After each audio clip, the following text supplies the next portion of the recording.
څه خبره ده وایه بابا؟ بس دا خبره چې خدای ژوند درکا او ډېر غریبانانو په کار دی بس د عزت عمر عزت عمر څنګه یې؟ الله فضل. السلام علیکم ورګرو د بابا ارمان پوره شو تاجان په خیبر پښتونخوا کې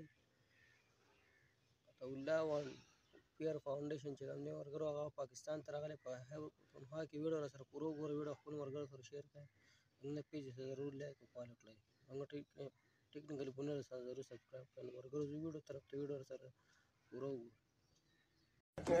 څه خبره ده وایه بابا؟ بس دا خبره چې خدای ژوند درکا او ډېر غریبانانو په کار دی بس د عزت عمر عزت عمر څنګه یې؟ الله فضل. څونه وخت انتظار دی؟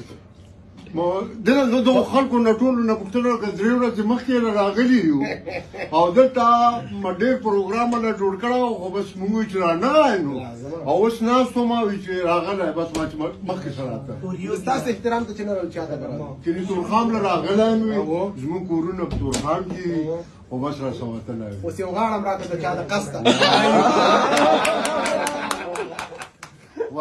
نوالو د دې اکاونټ لایک کړئ فالو کړئ شیر کړئ برګه کوئ Subscribe my channel for awesome shit. Subscribe my channel for awesome shit. Subscribe my channel. اخرکار اتاجان د تورخم په بارډر کې یو پاکستانی مشر سره میلاو شو. دغه مشر چې د اتا ډیر تګي او د اتا په مینه کې لیونه شوی او اخرکار دغه مینه سر ته ورسېده او خپل مقصد کې کامیاب شو.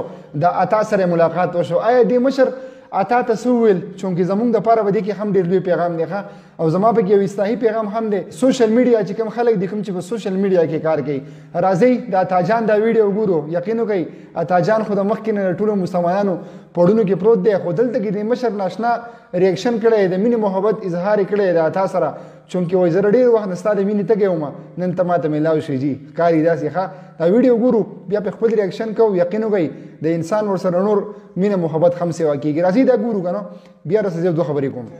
څه خبره ده وایه بابا؟ بس دا خبره چې خدای ژوند درکا او ډېر غریبانانو په کار دی بس د عزت عمر عزت عمر څنګه یې؟ الله فضل. څونه وخت انتظار دی؟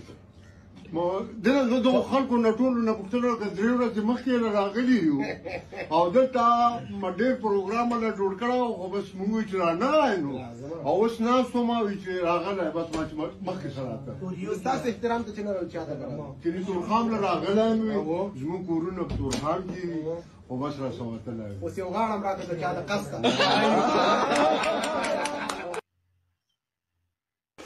هاي هاي دې ته وایي مینه محبت ښه د چا چې څوک ارماني که نو همداسې لکه د اتا چې دا مشر